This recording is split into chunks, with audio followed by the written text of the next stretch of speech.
Olá, sejam todas muito bem-vindas ao nosso Happycast, o nosso podcast focado para empreendedoras que empreendem com coragem, com propósito e com muita verdade. Bom, primeiro vou me apresentar, eu sou Maria Albuquerque, mãe, empreendedora, empresária há mais de 20 anos. Hoje eu trabalho com treinamento de vendas, com ciência da felicidade, inclusive autora desse best-seller aqui, Venda com a Ciência da Felicidade. Sou também criadora do método do Happy Move, que é um evento para mulheres, onde eu trago ali conexão, onde eu trago inspiração para essa jornada que eu costumo brincar que não tem nada de facilidade, sim de felicidade.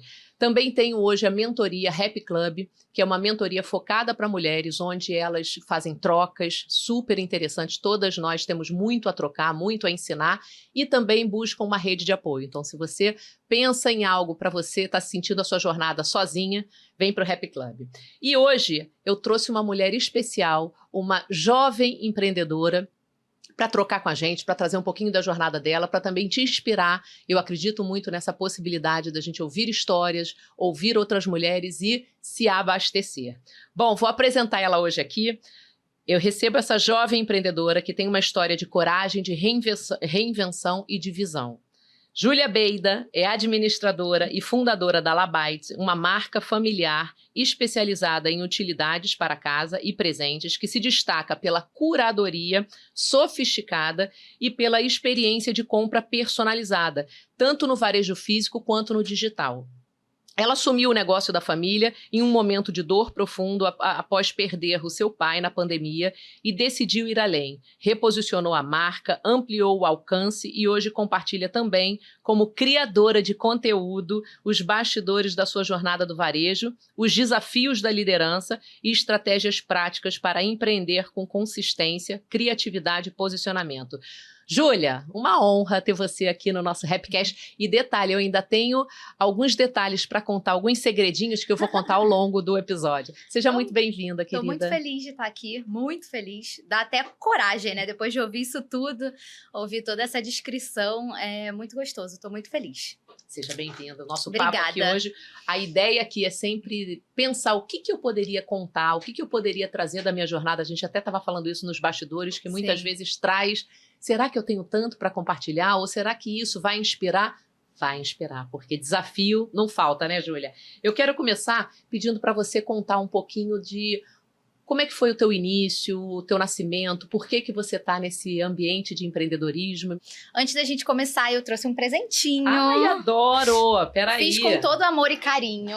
E eu queria que você abrisse. Eu espero que você goste. Imagina.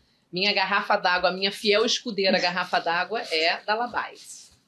Vamos ver. Peraí, deixa eu tirar da frente. Ai, cuidado que quebra. Quem não gosta, cuidado que quebra. Peraí, imagina. Ah, não. Dá um close aqui, peraí. Dá um close aqui, que eu já vi que é... Personalizado. Dá pra ver daí? Rap, escrito rap. Ai, gente. Coisa mais linda, eu amei. Vou deixar ela aqui. Ele tá presinho, mas pode usar em cima ou embaixo como um pirizinho. Gente, quero que você deixe essa cola aqui, para todo mundo saber de onde é, que eu tenho certeza que vão ter... Ah, tem uma tampinha que ela vem para baixo. Ela tá presinha para não cair, mas tanto pode usar em cima quanto embaixo, com uma tampinha ou como pires. Vou deixar aqui para você poder ver, para você se inspirar, tá aqui. Júlia, para começar, queria que você começasse contando um pouquinho da tua história, da tua infância, do seu ambiente, porque eu sei, né, um pouquinho dos bastidores.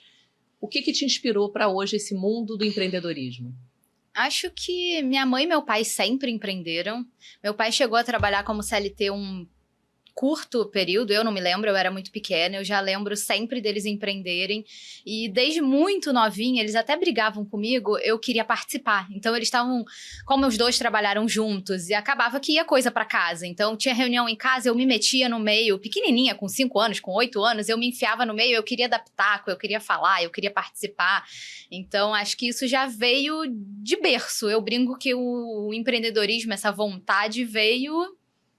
De casa. De berço, de casa. Teve algum momento que você pensou, que você imaginou, eu também quero viver isso, ou não, ou isso te dava uma repulsa. Pelo que você está falando, você já vivia isso de maneira positiva, né? Ah, não, acho que sempre foi de maneira positiva. Eu, quando era, sei lá, nos meus 16, 17 anos, aquela escolha da faculdade, eu já escolhi administração e foi focado em quero aprender administração porque eu sei que eu vou trabalhar com os meus pais. Naquele momento a gente não tem clareza como, do que, enfim, e a vida ela vai levando a gente para caminhos que a gente nem imagina, mas naquele momento eu já sabia que era isso que eu queria. Inclusive, uma das maiores brigas que eu tive com meu pai, mais ou menos no meio pro final da faculdade, foi que ele me obrigou a ir trabalhar no mercado. E eu, pé da vida, falava, mas eu quero trabalhar com você. Ele, não, você vai pro mercado, apanhar do mercado, aprender no mercado, depois você volta. E aí, a vida foi levando, eu acabei ficando quase 4, 5 anos. Trabalhei primeiro em escritório, depois fui para a Renner, e na Renner eu trabalhei como gerente de loja, então o varejo sempre teve no meu sangue, sempre teve na minha alma, e ele me pede para voltar e eu digo que não, que eu tô feliz. Então a vida ela vai levando a gente de uma forma meio louca, mas depois ela se encaminha. Depois que a gente começa a olhar para trás, e aí cada um tem que olhar para tua história, né? Você começa a ver, gente, que interessante, que bom que teu pai fez você ter uma visão. Quando eu falo isso, eu trago também no meu livro a minha história, que também eu comecei como vendedora de loja, muito por conta disso. Eu queria um presente, meu pai falou, minha filha, esse presente é caro, por que você não trabalha? Que tal você ir para o mercado?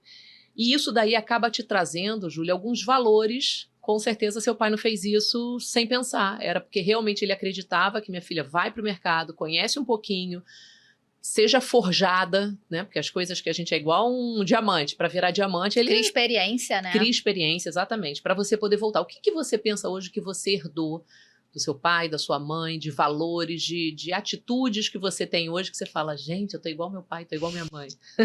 Acho que honestidade. Se eu tivesse que escolher uma palavra, eu acho que eu nunca conheci uma pessoa tão honesta como meu pai e minha mãe. Meu pai, até mais, não que a minha mãe não seja, mas o meu pai sempre foi o tipo da pessoa que, se sobrou 5 centavos no caixa, ele vai dar para funcionário, ele vai fazer. Então, ele sempre foi muito honesto. Eu acho que a maior herança que eu tenho é honestidade. Olha que lindo. E hoje, infelizmente, é algo raro, né? Entrando um pouquinho agora no momento do teu início, como é que foi que você assumiu? Por quando você foi para o mercado? Eu queria que você contasse um pouquinho até, porque você tem uma experiência muito interessante, até no exterior, né? Profissionalmente, você decidiu, quando seu pai falou para ir para o mercado, você foi mesmo. Você foi para o mercado longe, né? Do outro lado do mundo. Acho que para contar a minha história, eu tenho que voltar um pouquinho, né? Então, eu escolhi administração. Foi muito pensado, não foi, vou fazer administração porque eu não sei o que fazer. Que tem muita gente que faz administração por ser amplo. Eu tô com medo de outra carreira. Faz administração. Eu não, eu escolhi administração porque eu sabia que um dia eu seria administradora. E no meio da faculdade eu tive a oportunidade, meus pais insistiram muito para que eu fizesse um intercâmbio, e eu fui nada mais, nada menos do que para a Austrália, então para o outro lado do mundo. Eu fui para ficar 6 meses, eu acabei amando, me apaixonei pelo país, morei em Sydney, é uma cidade incrível, e eu acabei ficando 1 ano, então eu renovei meu visto e acabei ficando 1 ano.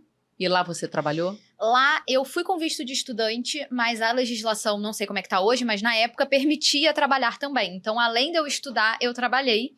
E o trabalho lá, eu lembro que quando eu comecei, todo mundo me falou, vai trabalhar como garçonete, vai trabalhar em balcão de café, que a Austrália tem muitos cafés, Sim. É uma cultura muito grande. Eu falei, eu não quero trabalhar com comida, eu quero trabalhar com vendas de roupa.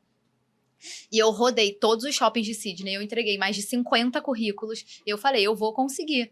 Demorei o dobro do tempo que eu demoraria se eu fosse num café, se eu fosse de garçonete, que é o mais comum para estrangeiro. Com certeza. Mas consegui trabalhar numa loja de roupa feminina. Eu era meio que cobrir folgas, então eu não tinha uma loja fixa, a rede tinha umas 10, 15 lojas, eu realmente não me lembro a quantidade. Eu rodava as lojas, tirando folgas, doenças, férias, enfim. E aprendi muito. E acho que foi isso que foi direcionando para toda a carreira que eu tenho hoje, tanto com venda, com empreendedorismo, enfim. Depois disso, quando eu voltei, foi o momento que meu pai me obrigou a voltar, a ir pro mercado. Porque eu falei, tá, voltei, já trabalhei lá fora, beleza. Já tô pronta, já tô pronta, pai, tô pronta. Não tá pronta nada, vai trabalhar no mercado. E aí, nesse momento, o que eu mais gostava era lidar com pessoas, sempre foi o que eu mais gostei. Então eu falei, RH. Com 17, 18, acho que eu tinha 20 anos. Eu vou trabalhar com RH. Fui para uma empresa e trabalhar com RH sentada no escritório, no computador. Eu quase me matei de ansiedade, de depressão. De depressão acho que eu não cheguei a ter, mas assim, de não estar feliz, não estar contente. Depois de mais ou menos uns 7, 8 meses, eu entendi que eu gostava de chão de loja. Eu não gostava de escritório. Olha, você que está ouvindo aí, como isso é importante, né? Eu trago muito essa questão de talentos, de perfil comportamental. Eu te conheço, você tem um perfil de comunicação. Imagina se você trabalhasse em algo e aí você que está aí ouvindo, você pode estar pensando nisso. Poxa, mas eu não estou me encontrando na minha carreira. Será que você está utilizando seus dons e talentos? Então, eu acho que isso também faz muito sentido, você ter se encontrado e falado, eu gosto de gente. Eu fiz muita terapia para entender que o eu gosto de gente, ficar atrás de um computador me matava. É isso. E não que hoje eu não trabalhe, né? Porque todo mundo tem que sentar em algum momento e trabalhar. Mas não era aquela coisa de entrar às 9, sair às 6 e trabalhar o dia inteiro atrás de um computador. De vez em quando tinha um evento ou outro, porque como eu trabalhava com RH, eu tinha, né, a parte toda de aniversariante do mês, do escritório, essas coisas era eu que fazia. Então aquilo me dava muito gás, me dava muita vontade, mas eu tava muito infeliz. E aí, nisso, eu acabei aplicando para um trainee, indicado por uma amiga minha, e foi o trainee da Renner, que eu sou muito grata, eu faço questão de falar o nome da empresa, eu tenho um carinho enorme. Eu saí de lá pelas portas da frente, eu fui muito feliz e eu fiz um trainee de gerência de loja. E uma coisa que me chama a atenção em você, Júlia, é que você é do Rio de Janeiro, né? E você foi fazer, primeiro, essa ida para a Austrália, segunda em São Paulo. Na Renner, eu, na verdade, apliquei no Rio, mas o trainee, eles pedem mobilidade total.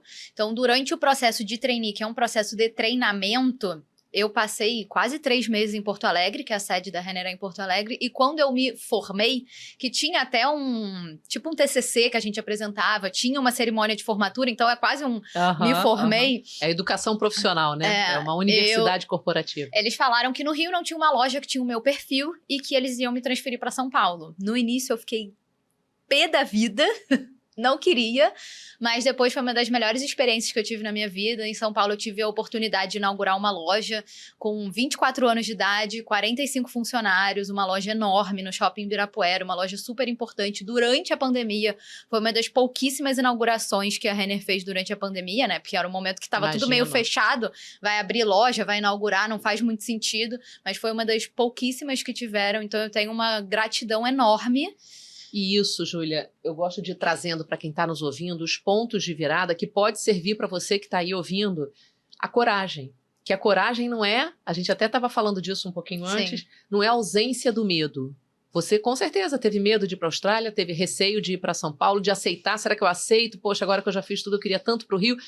E essa coragem, poxa, eu preciso ir hoje, você olhando para trás, o quanto isso constrói para o que você está hoje. Eu queria que você trouxesse isso. Em que momento? Você estava em São Paulo, trabalhando na Renner, satisfeita, crescendo.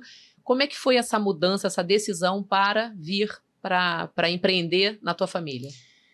É até difícil falar isso, mas durante a pandemia, né, eu estava muito feliz, eu estava trabalhando. Eu lembro que a última vez que eu vim para o Rio, antes do meu pai pegar Covid, meu pai me pediu para pedir demissão e vir trabalhar com ele. Chegou a falar que cobria o meu salário. E eu fiquei assim, meu Deus, o que está acontecendo? Por que isso? E na hora eu falei, mas eu tô feliz, mas eu vejo o futuro, mas eu tô realizada e aí foi muito confuso para mim. Acho que 2, 3 semanas depois ele pega Covid. E eu tive Covid, ele teve Covid, mas enfim, né? E meu pai não resistiu, meu pai tinha fumado a vida inteira e quando atingiu o pulmão não foi Enfim, né? É a vida. Óbvio que mexe comigo, óbvio que eu fico triste, até porque meu pai tá na minha veia, tá? Eu sempre fui muito próxima dele. Mas, enfim, eu aceito e eu acredito que tem coisas que acontecem na vida que tem que acontecer e Com certeza. essa é uma delas. A fé A minha tá aí, fé né? é muito grande, eu acredito muito que era o momento dele e que a gente tinha que viver isso. Quando ele falece, eu viro pro meu chefe e falo, eu quero voltar pro Rio, eu quero ficar com a minha família, vocês conseguem me transferir? Em menos de 24 horas, eu já tinha uma loja e eu estava transferida no Rio. Depois ele só me pediu, me dá 2 semanas para fazer a mudança e tal.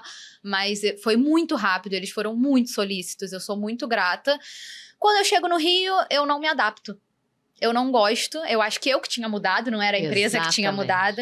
E aí eu cheguei a trabalhar na Renner no Rio uns 3 meses, mais ou menos. E aí, acho que eu posso contar essa história mais sentimental, né? Primeira férias que eu tirei depois que meu pai faleceu, eu sou judia, e um rabino pediu pra minha mãe pra viajar com a gente, eu, ela e meu irmão, pra gente... Acho que você não conhece essa história. Não, essa história é nova pra mim também. Pra gente se conhecer como uma nova família. Viajar sem o meu pai, ter um momento sem o meu pai, pra gente entender o que era aquele... Agora o núcleo... Que agora... Nós não éramos mais 4, nós éramos 3. Perfeito. E, enfim, minha mãe fez essa viagem. No início foi péssima. Eu lembro que quando a gente chegou no hotel, meu irmão começou a chorar, falou que não queria viajar sem meu pai. Enfim, foi tudo muito difícil. E eu lembro que lá no finalzinho da viagem, um dia, a gente tinha mergulhado de cilindro de manhã. Meu pai amava mergulhar, meu pai amava o mar, sempre amou pescar. Então, sempre a primeira vez que eu mergulhei na vida foi com ele. Então, foi um dia de muita saudade de fazer algo que eu fazia com ele a primeira vez sem ele. E aí a gente chegou no hotel e dormiu. Tipo, depois do almoço, de tarde. Uma coisa que a gente não tem o hábito de fazer. E eu sonhei com ele me pedindo pra pedir demissão e assumir os negócios com a minha mãe. E aí eu lembro que eu acordei, olhei pra minha mãe e falei, eu tô louca. Minha mãe, não tá louca não, você tá... Provavelmente algum chamado, é alguma coisa, vamos pra terapia, vamos entender, vamos conversar. E a gente foi conversando. Em menos de 2 semanas eu pedi demissão. E pedi demissão chorando, saí pelas portas da frente, eu realmente amava o que eu fazia, eu tava feliz, por mais que eu não tinha me adaptado tanto no Rio, eu sabia que eu ia me adaptar. Com certeza. Mas quando eu senti aquele chamado forte, eu falei, não, é isso. E aí eu comecei a conversar com a minha mãe e meu pai eram empreendedores, eles trabalharam juntos, sei lá, nos últimos 20 anos. E aí a minha mãe falou, olha, eu trabalhava junto com seu pai.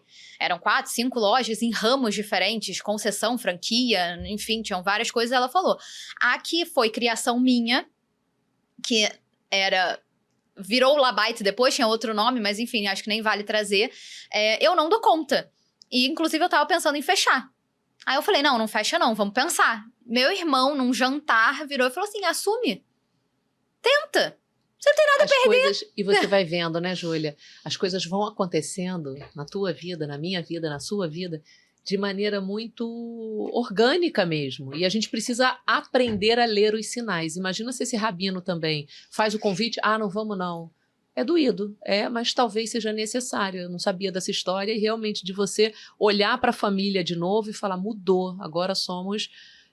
3, e a gente precisa viver feliz até para honrar o legado, honrar, que eu tenho certeza que o seu pai queria isso, né? E aí, quando você vem, você assume uma loja que já estava pronta, né? Minha mãe tinha inaugurado, né, 3 meses antes da pandemia, coitada, uma loja Quantas que estão aí nos ouvindo vai começar a lembrar da sua história? Coitada. Eu também! Abriu a loja em dezembro de 2019 e em março de 2020, já fechou. E aquele caos, não sabe o que vai acontecer. Que momento desafiador. Se você viveu esse momento, coloca aqui nos comentários desse episódio pra gente saber. Também abri em janeiro, tô junto. E a loja, como ela não estava dando conta, por vários motivos. 1, ela pegou Covid junto com meu pai e ela ficou muito mal. 2, meu pai faleceu e a gente viveu um luto. 3, ela tinha vários outros negócios que eram...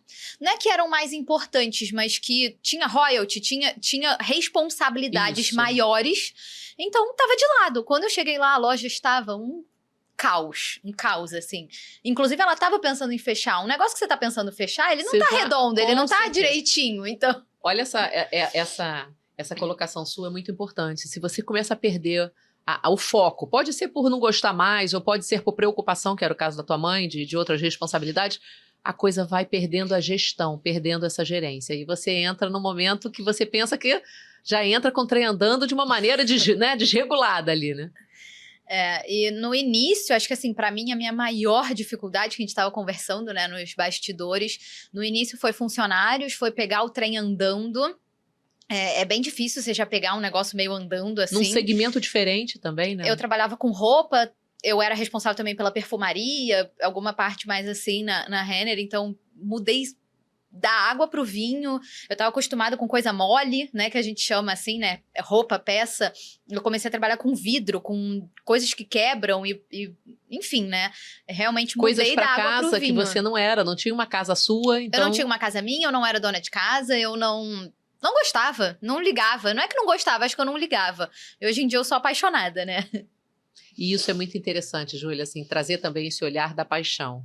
Porque hoje você se apaixonou tanto que você tomou um passo ainda maior. Queria que você falasse isso, porque seria também um pouco cômodo você entrar ali naquilo que já está rodando, ajustar essa questão de funcionários, de organização da loja e permanecer ali. E não foi isso que você fez. Em algum momento você, peraí, eu quero mais. Quando eu assumi, o início foi muito difícil, assim, estruturar tudo, organizar, mas isso era o que eu tinha menos medo. Porque era o que eu fazia na Renner. A gente trocava de loja e a gente tinha esse hábito de pegar o trem andando, de pegar e estruturar, mudar. Então, isso eu estava acostumada a fazer. E eu falei, gente, eu acabei de voltar de uma loja de 45 funcionários, de 3.000 metros quadrados. O que é uma loja de 50 metros quadrados com 2 funcionárias? Mas não, eu tomei na cabeça. E isso é interessante, né, Júlia? Porque é isso, às vezes você vem de uma estrutura, como você veio, de um segmento maior, uma coisa grande. Isso vai tirar de letra, mas a mudança, para qualquer um, para mim, para quem está ouvindo, a mudança é um desafio. Tudo bem, agora você é dona. Lá você era uma colaboradora, óbvio, estava indo bem, se dedicando, mas é diferente, né? É diferente. Eu acho que o mais difícil nesse início foi, né, realmente essa mudança, essa questão. E depois, com o longo do tempo, eu fui pesquisando muito concorrência, entender o mercado, porque era novo pra mim, né? Eu não conhecia o mercado, eu não gostava de casa, como eu falei, né? E aí eu fui começar a pesquisar, fui começar a entender, fui começar a ver o que a gente tinha dentro da nossa casa, o que a gente usava no dia a dia, o que fazia sentido, porque eu nunca quis vender por vender. Eu quero vender. Tá, eu gosto de vender, todo mundo gosta de vender, Maria adora vender, a gente fala muito de venda. Mas eu acho que a ideia não é a venda pela venda, é entender o por trás, é entender o que a gente consegue fazer com essa venda. Então, quando eu comecei a pesquisar, eu falei, cara, tô no lugar errado, tô com a marca errada, tô com a estrutura errada. E aí, depois de mais ou menos uns 2 anos, eu falei, não, quero trocar tudo. E aí refizemos o branding da marca, trocamos o nome. E aí nisso, acho que é legal falar, né? O nome da marca é Labait. E aí nisso eu quis trazer o meu pai, a essência do meu pai. Meu pai é judeu, nós somos judeus em casa. E Labait significa para casa em hebraico. Então eu acho que a gente trouxe a essência. Por mais que traga uma estranheza, né? Porque é uma língua diferente, é um nome diferente. Mas a gente quis trazer essa tradição e mostrar que a gente não é uma empresa qualquer que vende itens para casa. A gente é uma empresa familiar que vende itens que vão mudar a sua vida, que vão fazer a mesa ser mais aconchegante, a família querer estar junto, ou que vão fazer a sua vida mais organizada, ou que vão... Porque, enfim, né? A gente tem várias gamas dentro da loja e eu acho que o maior objetivo é esse, é mudar a sua casa. E uma coisa que você trouxe aí, Júlia, que é muito interessante, né? Da gente refletir junto com quem está aí assistindo. O confortável, muitas vezes, não é o que vai trazer a grande virada. Essa decisão de mudar brand, mudar nome, mudar tudo, mudar de lugar, mudar de tamanho, que a loja hoje é linda, se você não conhece, é no Downtown. A loja tá linda, um laranjão com azul lindo. Só que isso tudo gera muito desafio. Não só financeiro, que todo mundo aqui já imagina, de investir, será que invisto hoje? O Brasil, né? A gente fica pensando em seguro. O que você hoje percebe que você de repente viveu nessa tua virada, nessa tua decisão até de trazer a essência, né, da tua história, o quanto isso também gera conexão e também repele nesse mundo doido que a gente tá, né, de gente preconceituosa e tudo mais. Esses desafios todos, você olhando, o que hoje você percebe em alguns momentos bateu aquela gente, será que eu fiz certo? Será que eu tô no caminho? Como é que tá isso para você? Como é que é Bate isso pra você? sempre. Essa é a a verdade nua e crua sendo falada A verdade é que aqui. bate sempre, até hoje. Às vezes num dia ruim, um dia que deu algum problema, deu algum BO que todo mundo tem, bate sempre. Mas eu acho que o que mudou, assim, eu tava até, enfim, né, conversando com a minha mãe ontem, conversando contigo hoje, o que deu uma virada, assim, pra mim foi, cara, eu tenho que ir.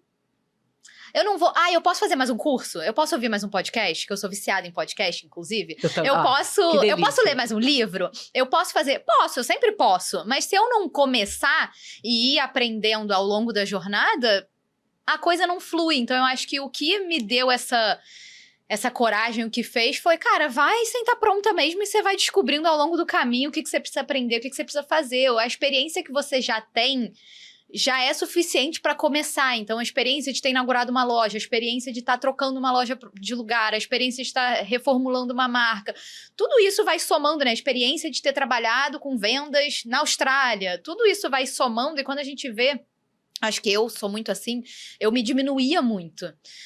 Eu não sou o suficiente. Mas... tá. Júlia, mas você trabalhou na Austrália? Tá, trabalhei, e aí? Eu sempre fui essa pessoa, assim, Perfeito. que acho que me cobrava e me diminuía. Então, quando eu consegui entender que, eu tô pronta. Posso não estar pronta 100%, tô 90%, vamos com 90% e a gente vai 91%, 92%, a gente vai... E isso é interessante, Júlia, isso que você traz, porque até no nosso Happy Club, né, nessa mentoria, eu busco trazer muito isso. Conta a sua história é válida, você tem um repertório, você tem uma vivência que ninguém tem. Então, essa construção que você traz, poxa, eu tive coragem, fui para a Austrália. Depois da Austrália, eu ainda aceitei ir para outro estado, para trabalhar, para construir uma história nessa empresa, inclusive com o desafio de abrir loja.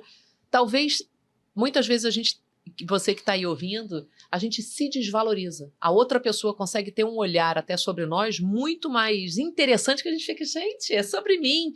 E isso é muito bacana, porque hoje eu vejo essa construção em você, de você entender que é importante falar coisas que diferenciam você e a marca. Você também é uma marca, né? Cada um aqui de nós somos uma marca. E a Alabyte, essa história de você perceber o que hoje eu construí para a Alabyte, com todos esses desafios e esses medos que bate aí, bate aqui.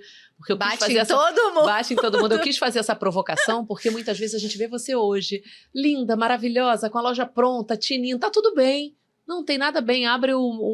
Todo empreendedor, empresária, abre o mês com uma conta para pagar enorme, fixa. Vendendo ou não vendendo, tem aquilo dali. E isso bate o desespero, né, Júlia? Bate essa preocupação. E aí é o que você trouxe. Vale a pena estudar, vale a pena se preparar e vale a pena entender que ser perfeita, Papai do Céu chama. Eu costumo ter essa brincadeira. Verdade. Tá perfeita, Papai do Céu tá chamando as perfeitos, hein? Então não queira nem ser perfeita. Não é sobre ser perfeita. É sobre ter coragem. Você fala, bom, eu preciso seguir, eu quero seguir. E trazendo um pouquinho esse olhar, que eu gosto de também exemplificar erros que de repente eu não preciso passar, porque você já passou. Então quem está nos ouvindo aí de repente pode ter esse olhar. O que você vê hoje de erro que talvez você tenha vivido na sua vida, tanto né, nos lugares que você passou ou hoje, atualmente com a Alabyte, que você enxerga que foi essencial para o seu crescimento, que quando a gente vive o erro e vive o problema e tem que descascar o pepino, você fala, não acredito que eu estou fazendo ou que eu fiz isso. Mas depois você entende que aquilo dali foi bacana. Tem alguma coisa que você possa dividir? Eu consigo trazer duas situações. Acho que uma, ainda como CLT, né? Ainda na Renner. Eu acho que o meu maior erro no início foi em liderança. Eu era muito jovem, num cargo de muita responsabilidade, em outro estado, e no início eu tive muita dificuldade de liderar. E eu me colocava meio que como coitada, não sei se é essa a melhor palavra, mas assim... vítima, talvez. Eu me botava como se não tivesse pronta, e eu não me sentia pronta. Então, a equipe sentia que eu não estava pronta, e aí essa insegurança passou pra minha liderança, que fez eu tomar muita porrada que eu não precisava ter tomado. Então, eu aprendi muito no meu início, assim, eu busquei muita liderança, eu estudei muito, eu fiz vários cursos, li vários livros, eu conversava muito com meus chefes, enfim. Eu acho que isso hoje formou a líder que eu sou, que não sou perfeita, mas tenho orgulho de quem eu sou. Eu tenho uma equipe maravilhosa, eu amo trabalhar com elas, eu, sabe, tenho realmente um sentimento gostoso. Eu vou todo dia pra loja de manhã pensando, gosto da minha equipe, graças a Deus. Porque é muito ruim a gente também trabalhar com pessoas que a gente não gosta ou sentir que não tá legal. Óbvio que desafios a gente sempre tem, que esporro de vez em quando rola e que faz parte, mas acho que isso é o primeiro ponto. E eu acho que na Labite, como isso eu já corrigi na Renner, né? Acho que na Labite o meu maior desafio foi com compras. E hoje eu ouvi você falando que o meu diferencial é a curadoria da loja, me dá um... Ai, graças a Deus, obrigada. Que bom, porque eu estudei muito isso, eu errei muito, eu batalhei muito. Vocês não têm noção da quantidade de... Porque na Renner eu recebia tudo pronto.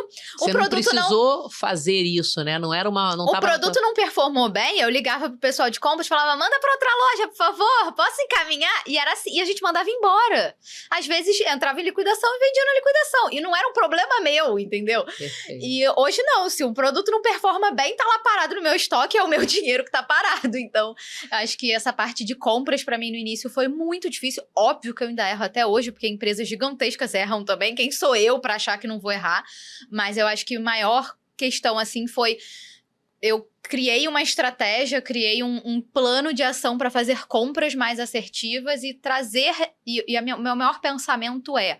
Beleza, eu não tenho o mesmo gosto que a Maria, que não tenho o mesmo gosto que você, que não tenho o mesmo... Mas o que eu gostaria de ter na minha casa? Em qualidade, em beleza, em estética. Então, se eu olho para um produto, a qualidade não tá legal, eu tiro de linha. Eu tiro da loja. E hoje em dia eu sou muito chata com isso de embalagem, estética, tudo. Então, se eu não acho que tá legal, se eu não gostaria de ter na minha casa, não vai ter na minha loja.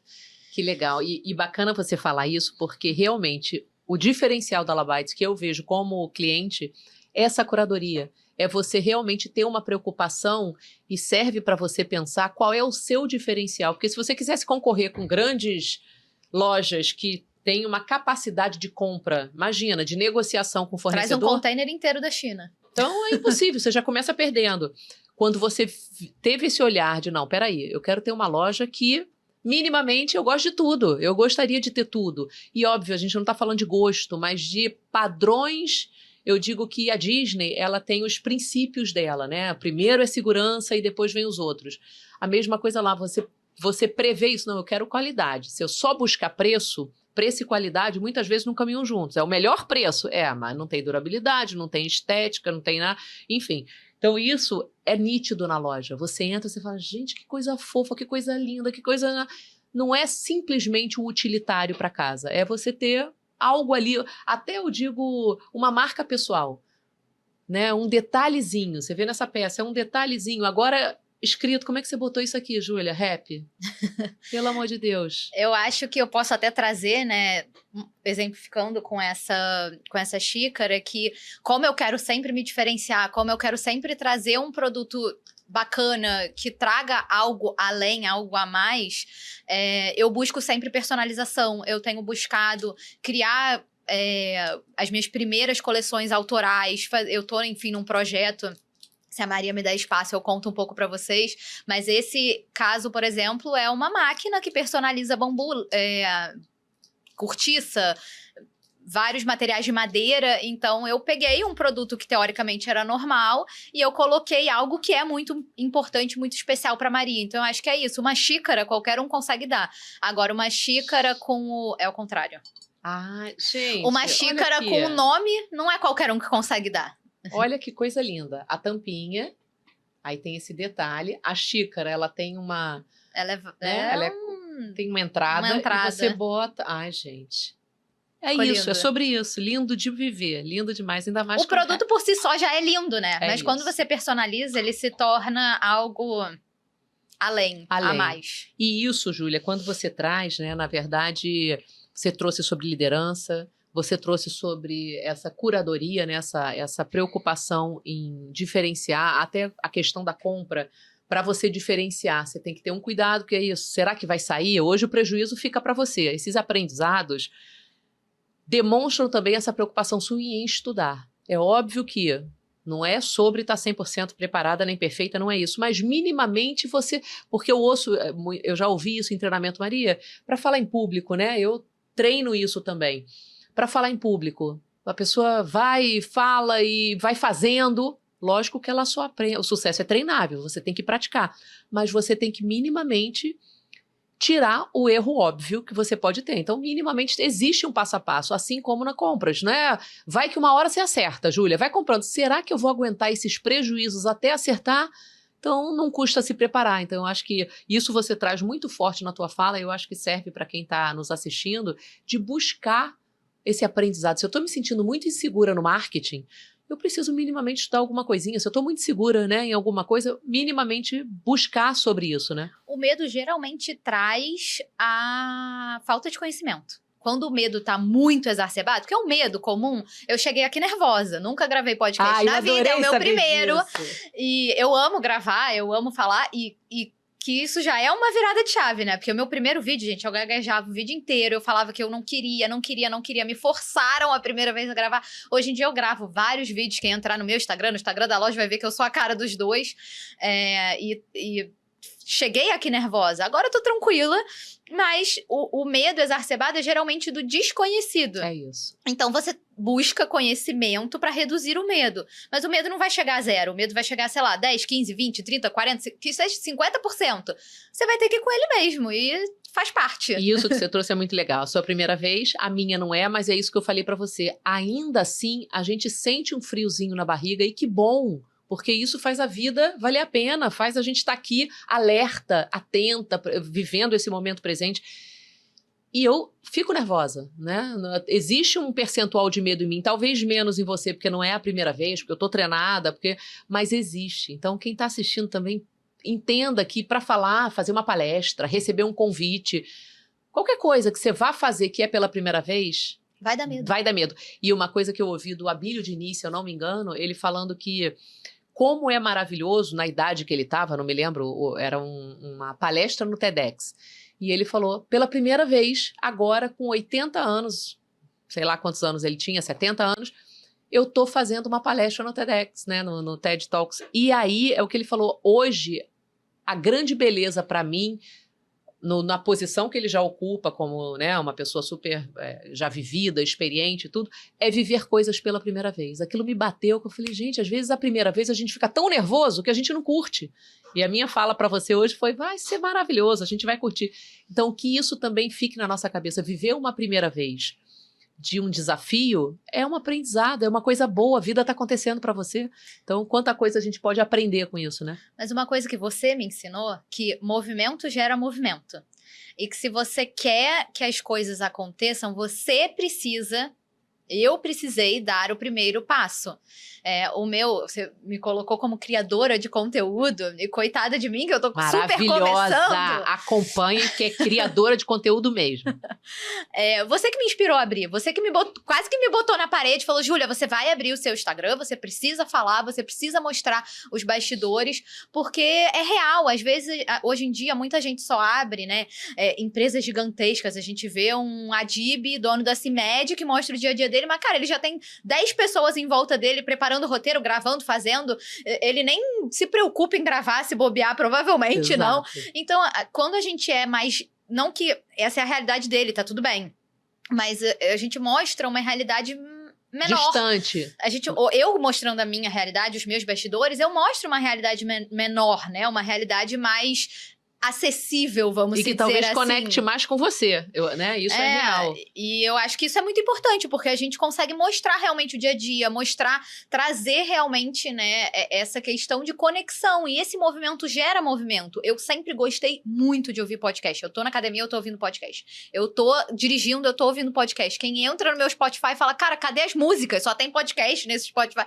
As pessoas brincam comigo, minhas amigas, meu namorado, meu irmão, enfim, cara, que não é possível. De onde você tira tanto podcast pra ouvir? Mas é que eu realmente gosto. E eu há 2, 3 anos atrás, quando eu realmente comecei a virar assídua de ouvir podcast, eu nunca imaginei que eu teria sentado aqui fazendo um. Então as coisas elas vão acontecendo. Perfeito. E o movimento ele gera movimento e é real, ele vai, em algum momento vai acontecer, seus sonhos vão se realizar, as coisas vão acontecer, às vezes não da forma que a gente quer, na hora que a gente quer, mas elas vão acontecer. Eu sou dessa tribo, eu sou da tribo do podcast, só treino ouvindo música pra mim, é no carro, mas e olhe lá, porque eu também amo um podcast. Se você também é da nossa tribo, deixa a gente saber. Manda aí. Dá dica, menina, dica muito bom, dá dica aí de podcast pra gente. Agora, Júlia, você trouxe alguns momentos aí bem difíceis, né? A perda do teu pai, a mudança da loja, essa preocupação de fazer dar certo, os erros com relação à compra, com liderança.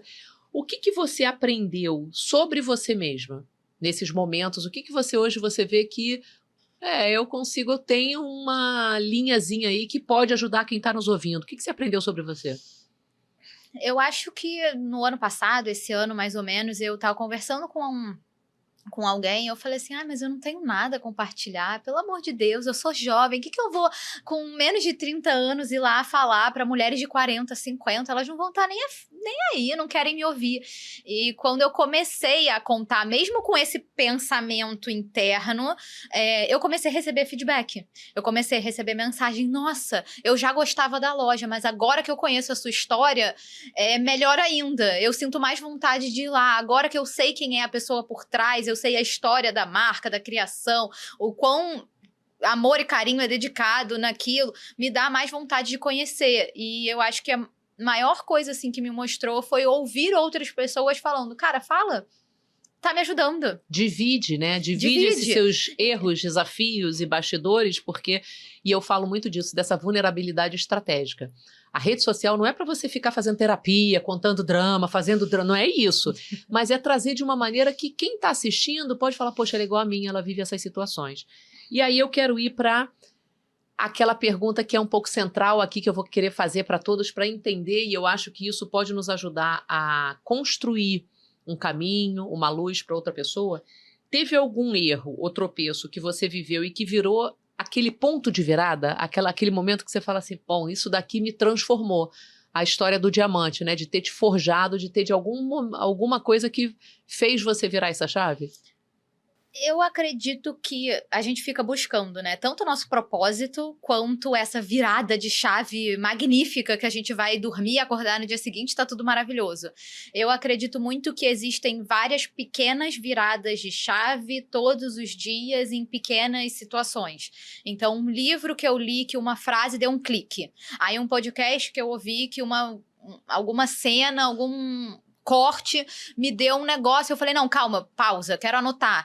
E eu acredito que se for pegar uma maior, né, que eu acredito muito nessas pequenas chaves, mas se for pegar uma grande chave, foi aceitar que, cara, eu me colocava como uma pessoa insegura e eu mesma falava isso pra mim, então isso virou uma realidade dentro de mim e reprogramar isso com muito trabalho, com muita terapia, com muita conversa de que, cara, eu não sou insegura. Se eu fosse insegura, eu não tinha pedido demissão, inaugurado uma loja, trocado de marca, feito um rebrand, entender e se empoderar da sua história. Não numa forma soberba, perfeito, mas também entender que, cara, você não precisa se colocar como que não realizou nada, que não fez nada. Cara, você realizou, você fez, tipo...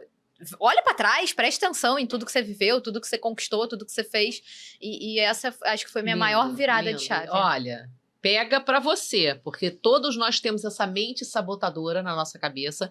Não, você não tá pronta. Não, quem é você na fila do pão? Ih, pra que você vai abrir a boca pra falar? Ninguém quer te ouvir. E esse é o maior desafio que eu acredito também. É a gente poder entender que claro que eu posso ajudar. Todos nós estamos, eu fico visualizando, né, uma escada da vida. Cada um está num degrau e eu talvez não tenha nada para compartilhar com alguém que esteja muito lá em cima nesse assunto, ok? Mas e para quem está abaixo de mim? Então, isso daí é muito bacana você ter esse olhar de, pô, deixa eu parar, deixa eu reprogramar isso. E quanto mais você fala, quanto mais você também está em movimento com outras mulheres, né, Júlia? Isso também te constrói uma pessoa mais forte. Trazendo um pouquinho para esse momento atual que a gente está, eu queria fazer uma pergunta sobre o negócio, né? Ele já está hoje com a sua cara, ele já está com uma liderança mais preparada, não perfeita. Nunca. O que hoje você poderia trazer que a Labaite representa para você como marca, como legado também? O que você falaria? A Labaite hoje, para mim, é a minha casa. Eu acho não. Eu passo mais tempo na loja do que na... Eu acho... É mentira. Eu passo mais tempo na loja do que na minha casa. E cada cantinho da loja foi pensado. Cada cantinho da loja foi estudado. Cada cantinho do Instagram, do site, da marca. Tudo foi muito bem pensado. E eu acho que, assim, uma das coisas que me lembrei agora que traz o diferencial da curadoria foi que quando eu resolvi mudar a loja de lugar, um dos maiores focos que eu tinha era: eu quero vender para as minhas amigas, eu quero vender para as pessoas conhecidas, eu querer ter todos, não, porque é impossível, mas assim, quero poder ou querer ter todos os produtos que eu vendo na minha casa. E não era a realidade no momento. Então eu fui bem devagarinho mudando, reformulando e trazendo. Então hoje eu entro na loja e eu falo: nossa, eu quero isso, eu quero isso, eu quero aquilo, eu quero aquilo, eu quero... E aí eu tenho que realmente escolher, porque é impossível, não cabe, a não ser que eu moro numa mansão gigantesca. Já. Com um louceiro enorme, com... não cabe, né? Não tem como, mas realmente essa vontade de, cara, eu quero tudo, eu quero... E não é só o querer do produto, mas o como a gente se sente com aquele produto. Então, eu podia ter te dado uma xícara, podia. Mas uma xícara com o nome do teu projeto é a xícara. Tem outro valor. Então, eu acho que a ideia é essa, trazer esse valor e esse carinho. Tudo que a gente faz com muito carinho. Então, talvez uma campanha de sucesso a gente pode trazer aqui foi o Dia das Mães, que a gente quis trazer, a gente reparou que a gente vendia muito porta-retrato na loja, que eu achei que ninguém mais comprava, que ninguém mais revelava foto, foi um susto pra mim, mas analisando números, vendas e curva ABC, enfim, porta-retrato era muito vendido, falei, tá, então vou fazer uma campanha em cima de porta-retrato. E eu fiz a campanha mais linda do mundo em cima de porta-retrato, fiz parceria com uma gráfica para as pessoas já saírem com a foto revelada de dentro da loja, com um presente pronto, porque as pessoas hoje em dia não tem tempo. Perfeito. Todo mundo quer praticidade. Então, eu quero comprar um porta-retrato, mas, pô, fica feio dar um porta-retrato sem foto. Não, a gente já te dá com a foto. Só manda a foto pro WhatsApp pra gente. E o pior, né? O porta-retrato sempre vem com uma foto, alguma coisa aleatória. E vai ficar na tua casa aquela foto aleatória. Então, acho que foi entender... O que eu busco sempre também é entender a realidade do cliente. Entender... O que a gente pode trazer, o que a gente pode fazer para facilitar a vida das pessoas que estão lá com a gente. Bacana. Então, acho que... Isso é muito legal, entender a necessidade do seu cliente, como é que eu atendo, sem se preocupar muito com, não, tem que ser rápido, tem que ser... Não, mas o que é bom? O que vai fazer valer a pena? Parabéns, Júlia, eu vi essa campanha, achei um barato. Agora, o que te orgulha hoje, olhando para trás, para a gente já caminhar para o fechamento desse episódio, o que hoje você sente... Poxa, eu fico feliz de olhar para trás e ver isso tudo que eu construí. Acho que quase tudo, ou diria tudo, mas eu preciso escolher uma coisa, né, para algum momento para falar. E eu acho que o que mais me orgulha é estar sempre me desafiando, é estar sempre querendo fazer algo a mais. E então, eu até comentei contigo que eu queria citar isso. A gente está pela primeira vez fazendo uma coleção autoral, uma coleção criada por nós.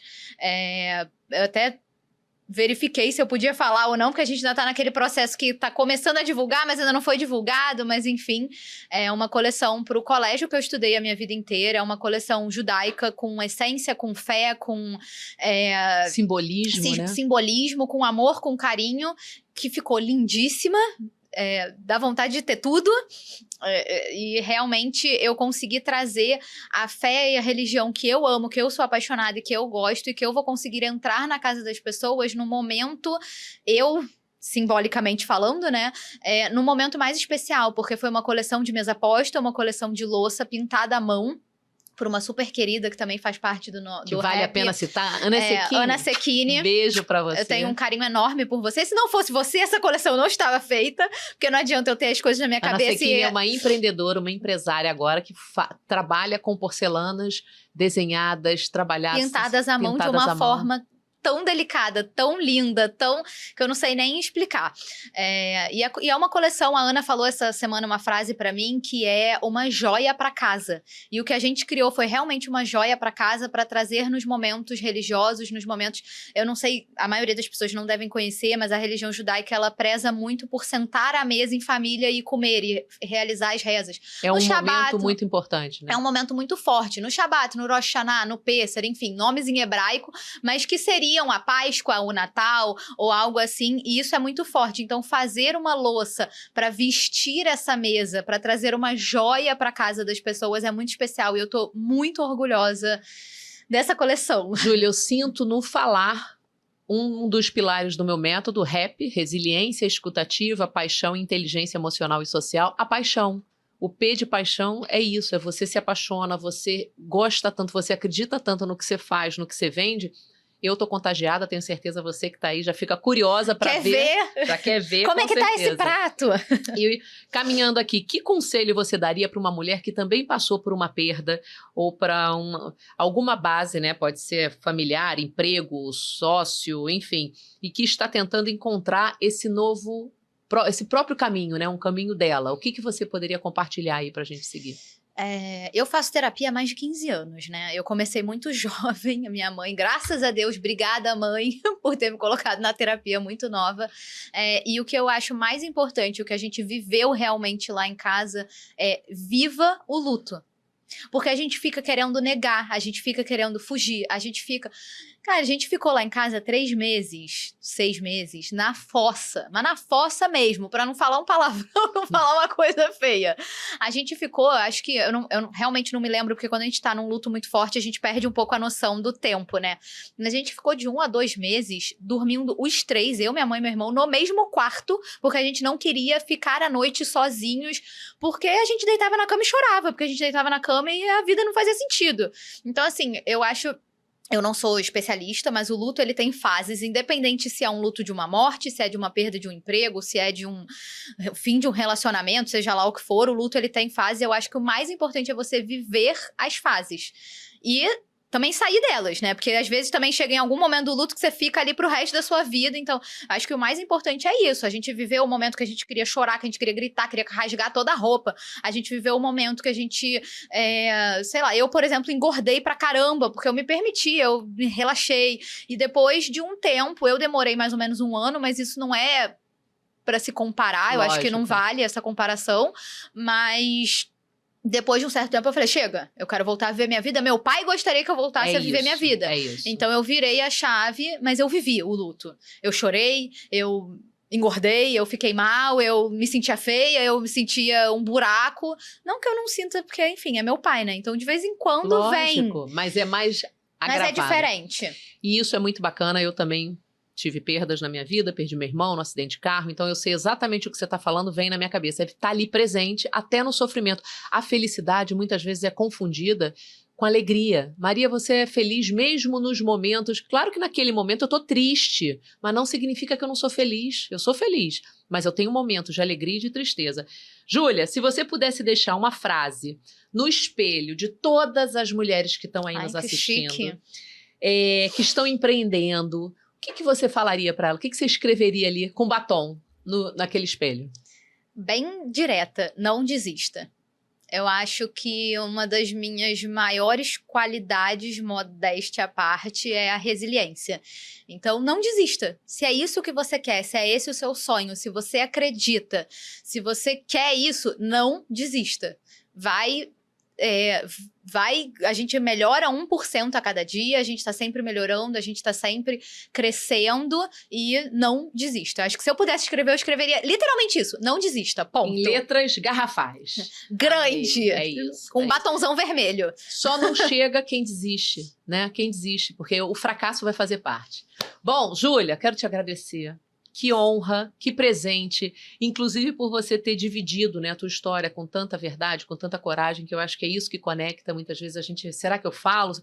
Mas é trazer da maneira que é, então te agradeço, tenho certeza que você está honrando esse legado do seu pai, né, com a tua mãe, dessa loja. Eu acompanho esse crescimento e essa transformação, fico muito orgulhosa. Vou abrir aqui para você que ficou até agora, eu falei que tinha um segredo. Dona Júlia foi minha daminha de honra do meu casamento. Sou casada Acho hoje válido com ele. botar uma foto. Vamos catar uma foto, a gente vai botar. Pra botar minha bonequinha de daminha de honra no meu casamento.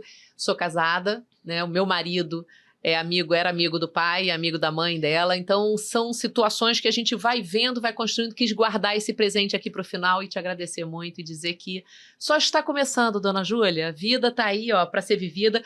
E você que ficou com a gente aqui até esse finalzinho, eu quero te agradecer e dizer o seguinte, Júlia. Primeiro, antes, né, gente? Recado final da Júlia para você. Eu acho que quando eu fui daminha da Maria, eu acho que eu tinha uns 5, 6 anos, 7, acho que era mais ou menos isso. Eu nunca na vida imaginei que 20 e poucos anos depois eu estaria sentada numa mesa gravando um podcast, participando de uma mentoria. Então também vamos deixar a vida surpreender a gente, que hoje a Maria é uma pessoa que está super ativa na minha vida, que me ajuda muito, que me deu vários puxões de orelha, assim, vai abrir seu Instagram, vamos lá gravar o podcast, vamos fazer. Então ela me dá uns toques com muito carinho, com muito amor, assim, do tipo, vamos. E tudo que eu fiz que ela me pediu tá dando fruto, tá crescendo, tá? Então, acho que vale muito acompanhar, porque ela faz muita diferença na minha vida e acredito que possa fazer na sua também. Ai, gente, que declaração de amor. Obrigada, Júlia, obrigada. Você que tá aí com a gente até agora, tem um recadinho aqui. Se inscreve no canal. Ativa o sininho, porque quando você ativa o sininho, você vai ser a primeira a saber quando tiver novidade aqui no canal. Me segue no Instagram, mariaalbuquerque.oficial. Júlia também deixou aí os 2 Instagrams, o dela, pessoal, criadora de conteúdo agora, top. E o da Labyte. E, obviamente, se você quiser adquirir o meu livro, Venda com a Ciência da Felicidade, me manda aqui, ó, um comentário. Posso falar? Fala, Júlia. O livro é maravilhoso, gente. Eu já li. Não tá comigo, ia dar porque pra ela hoje, inclusive. Minha mãe roubou o livro, mas o meu tem até dedicatória. O livro é realmente muito bom. E eu falei uma coisa pra Maria, que quando eu li, eu tinha a sensação de que eu estava sentada com ela num café conversando. Então é um livro leve, é um livro fluido, que você vai lendo, você olha pra trás, nossa, eu li 100 páginas, passou o tempo, eu nem vi. Então vale a pena, de verdade, vale a pena ler, porque é um livro que ficou muito bom. Ai, obrigada. Gente, é isso. Até o próximo episódio. Espero você. Deixa aqui no comentário o que você achou, o que você tem pra falar com a gente. E até o próximo. Beijo, Júlia. Tchau.